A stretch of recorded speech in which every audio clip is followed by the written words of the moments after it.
Well, good morning, Cap City crew and friends who are watching this.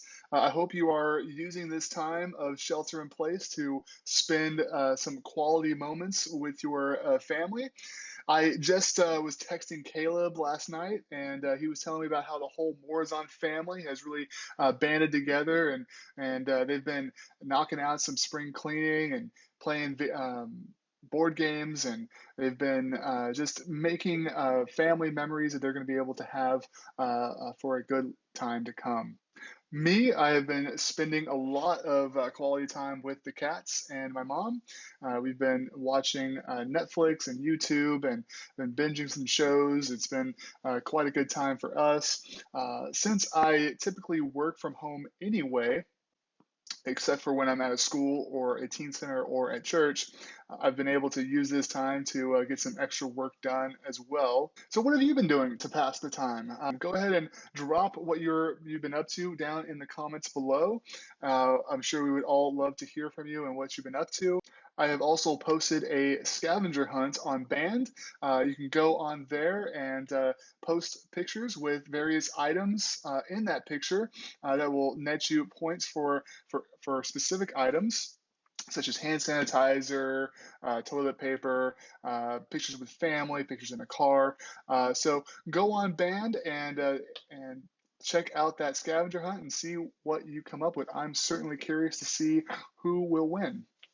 Well, I was preparing for tomorrow's digital crew night, and I came across a passage that we're going to be looking at tomorrow that I thought was incredibly appropriate for the situation that we're in today, in this particular season of life. And so I thought I would give you a little bit of a preview of it. So if you have a Bible or a Bible-enabled device, go ahead and flip open to or swipe to Mark chapter 4. We're going to be in verses 35 through 41. And it reads like this. That day, when evening came, he said to his disciples, let us go over to the other side. Leaving the crowd behind, they took him along just as he was in the boat. There were also other boats with him. A furious squall, or a storm, came up, and the waves broke over the boat so that it was nearly swamped.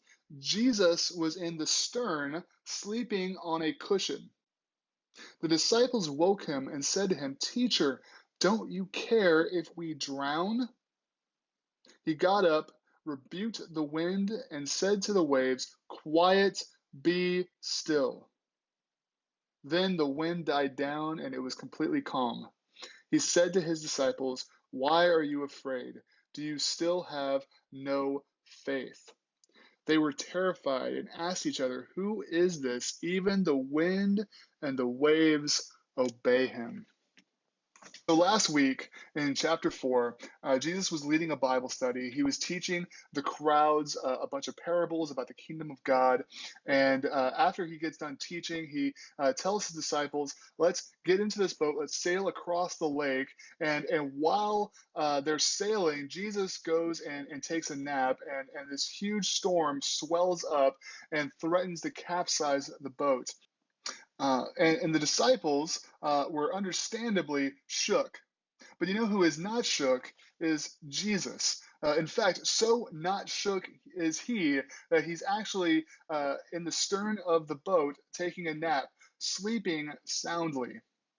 The disciples, a couple of whom are fishermen by trade and are no strangers to storms on the water, are completely freaked out.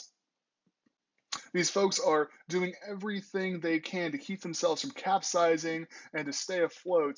And one can imagine just how appalled they would be to find Jesus sleeping soundly, just taking a nap while they are watching their very lives flash before their eyes. They wake Jesus up and they say, Jesus, don't you care if we drown? And Jesus, he gets up from his nap and he rebukes the storm. I'm just going to stop right there. He gets up and rebukes the storm. He chews the storm out. He says, knock it off, be still, be quiet. And just like that, the storm taps out. And then he rebukes the disciples for their own lack of faith. The disciples witnessed Jesus heal the sick.